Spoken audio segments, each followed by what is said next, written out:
Acceleration due to gravity बहुत simple है। Gravity आपको पता होना चाहिए। हमने अभी ग्रेविटेशनल फोर्स देखा, लॉ ऑफ ग्रेविटेशन देखा हमने अच्छे से। लॉ ऑफ ग्रेविटेशन में क्या दिया है, अगर दो बॉडीज के बिटवीन जो भी फोर्स रहेगा वो अट्रैक्टिव नेचर रहेगा। तो दो बॉडीज में अगर एक बॉडी आपकी अर्थ है, again repeat, out of two bodies अगर एक बॉडी जो है अगर वो अर्थ है, तो समझ लीजिए कि वो बॉडी और अर्थ के बिटवीन जो भी फोर्स रहेगा that force we call gravity force. Very simple, क्या याद रखना है आपको? We consider this is the earth और एक कोई भी ऑब्जेक्ट है अर्थ पे, take any object on the earth surface. So ये दोनों ऑब्जेक्ट है, दोनों का मासेस है, और दोनों ऑब्जेक्ट में दोनों बॉडीज में अगर एक बॉडी अगर अर्थ है तो समझ लीजिए दोनों के बिटवीन जो भी फोर्स रहेगा that force we call that is gravity force.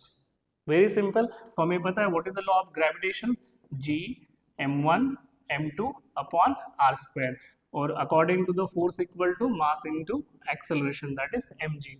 So m get cancelled, we consider this is the mass of that particle, so what is remaining only, that is g equal to g m divided by r square, where capital R is the radius of the earth.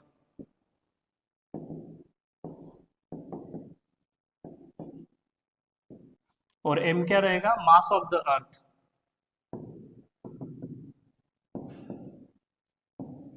सो यहाँ से आपको कोई points मतलब remember करना है, some points.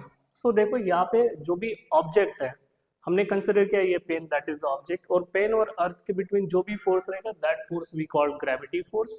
और जो भी ग्रेविटी फोर्स है वो किस पे डिपेंड रहेगा, जो भी प्लैनेट है प्लैनेट का मास, जो भी प्लैनेट है उसका रेडियस इस पे डिपेंड रहेगा, और जो पार्टिकल है उसके मास पे डिपेंड नहीं रहेगा। ये आपको याद रखना है, that is most important point you have to remember.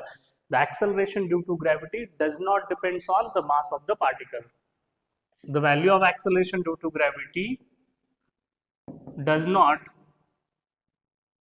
depends on the mass of the particle.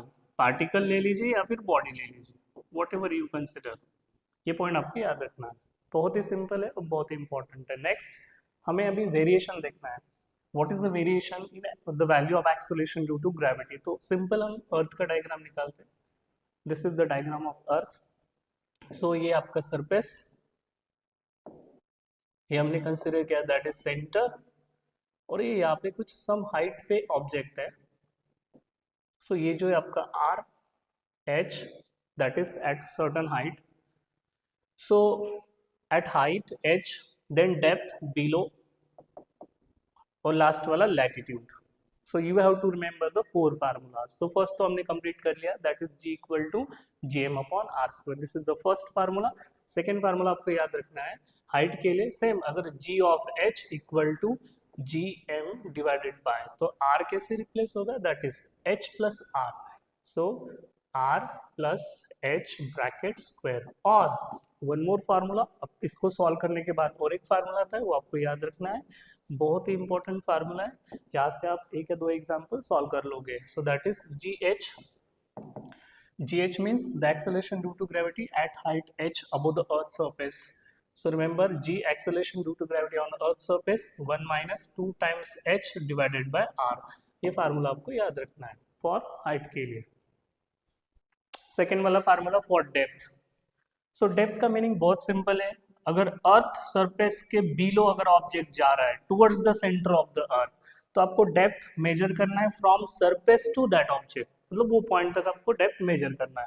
Very simple, अगर अर्थ सरफेस के नीचे ऑब्जेक्ट जा रहा है तो कितना डिस्टेंस जा रहा है, that distance it is called depth. Remember formula आपको याद रखना है, g d equal to g 1 minus d divided by r. So ये फार्मूला आपको याद रखना है, the value of acceleration due to gravity at depth. कैसे निकालना है, ये फार्मूला से निकालना है। तो सिंपल है, इसमें जी रहेगा ऑन सरफेस वाला, डी मतलब कितना नीचे जा रहा है, आर मतलब रेडियस ऑफ दैट प्लैनेट, यहाँ पे प्लैनेट है अर्थ। Next latitude. सो हमें सभी को पता है कि अर्थ मतलब it is not a perfect sphere, थोड़ा फ्लैट है पोल सरफेस पे, और जो आपका इक्वेटर है वहाँ पे बर्ज है। अगर हम डायग्राम निकालेंगे, मेरा डायग्राम थोड़ा अच्छा नहीं है सो बट ठीक है, this is the equator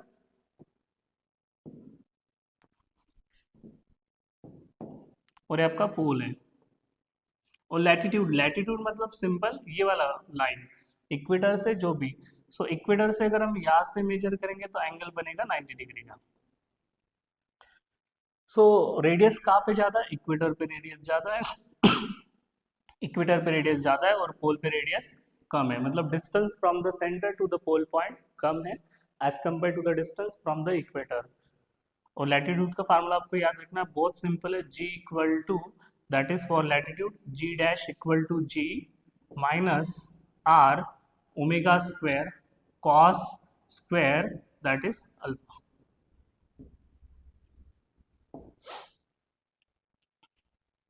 very simple, g dash equal to g minus r omega square cos square, ये लैटिट्यूड का एंगल है। सो याद रखो लैटिट्यूड एंगल ये वाला।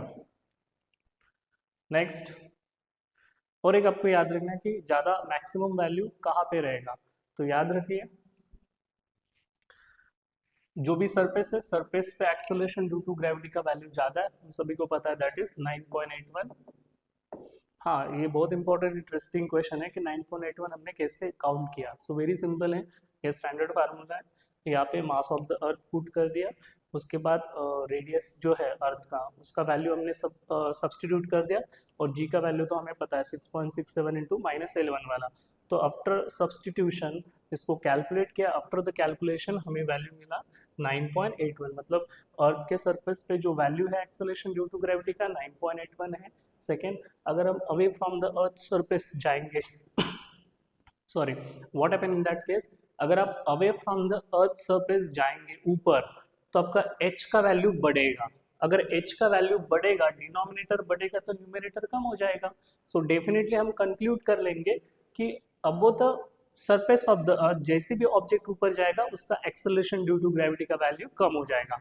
और सिमिलरली जैसे ऑब्जेक्ट टुवर्ड्स द सेंटर जाएगा, सेंटर पे एक्सेलरेशन ड्यू टू ग्रेविटी का वैल्यू है 0।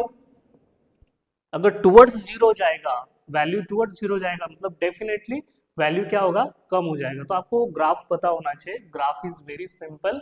रिमेंबर मैं यहाँ पे ग्राफ प्लॉट करूंगा, तो मुझे बताइए हाईएस्ट वैल्यू जो है वो कहाँ पे है, सरफेस पे, ये हमने सरफेस ले लिया।